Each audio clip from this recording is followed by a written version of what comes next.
Do you suck at baking bread? Guess what? So do I. So this is a pretty much foolproof focaccia, and I'm going to show y'all how to make it if you want to tag along. Believe it or not, baking is not one of my strong points. We're going to start off with 4 cups of bread flour. Yes, use this specific flour. You're going to end up with the best focaccia every time. This I have pulled from my recipe book.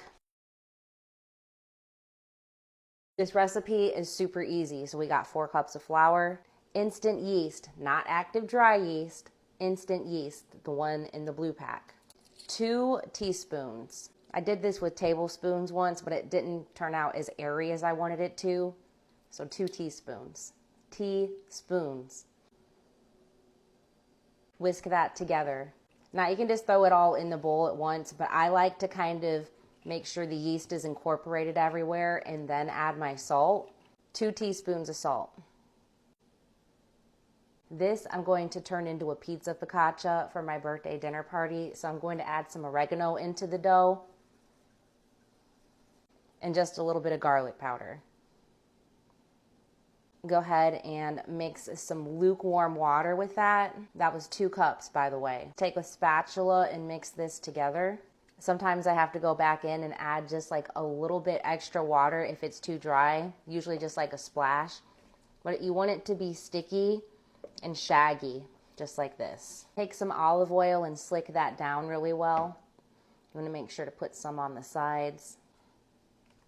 Now for this focaccia, we do something that is called a cold fermented process, which means we're going to put this in the fridge for at least 18 hours. You can go up to 72 hours. I'm going to do mine for at least 48. So I'm going to check back in with you in 2 days, okay? 2 days. All right. We have 2 of these bad boys because I decided halfway through, plus with your guys' opinion, 2 focaccia were needed for my dinner party. So I'm going to show you guys something. This one, if you can tell, is a little bit more bubbly. The longer you let this sit in your fridge, the more airy your focaccia is going to be. This one right here has been sitting in the fridge for only 24 hours. I like to usually do mine for at least 48. Like, I don't know if you guys, here's a better visual. This one's definitely much more bubbly. This one, not as much. It's still airy and doing what it needs to do. This one has been in the fridge for 2 days. This one only 24 hours. So the longer you cold ferment this, the difference. I like to do mine for at least 48 hours. Baking sheet lined in parchment paper. That's important, or else your focaccia is going to stick to your pan. You're going to take some extra olive oil. That's going to help make sure it's nice and crispy on the bottom. My 2-day ferment I'm going to use for my focaccia pizza. For my 24-hour ferment, I'm going to make a basil mozzarella pesto focaccia. And like I said, this recipe is absolutely perfect for those of you that suck at baking like I do. It's pretty much foolproof. Once you have these on your baking sheet, you're going to let them set out for about an hour so that they can do a second rise before you put these in the oven. As you can tell, these have puffed up. You're going to go ahead and take your fingers and dimple your bread. Kobe Jack cubes. Pepperoni. I have basil from my garden. Very lightly spritz this with olive oil. Doesn't that look beautiful? Almost completely spaced.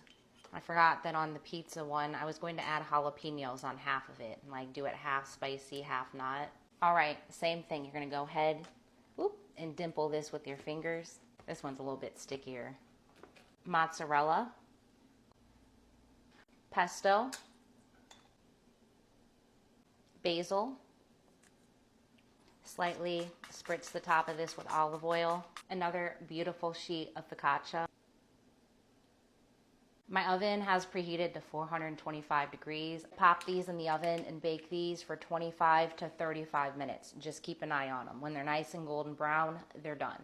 Oh my God, look at these, y'all. Now, if you guys want to try and make some bread, you should definitely try this recipe, because if you're like me and you can't bake to save your life, you'll be able to save your life with this recipe. I hope you guys have a great rest of your night. Love y'all, and I'll see y'all for another recipe. Bye.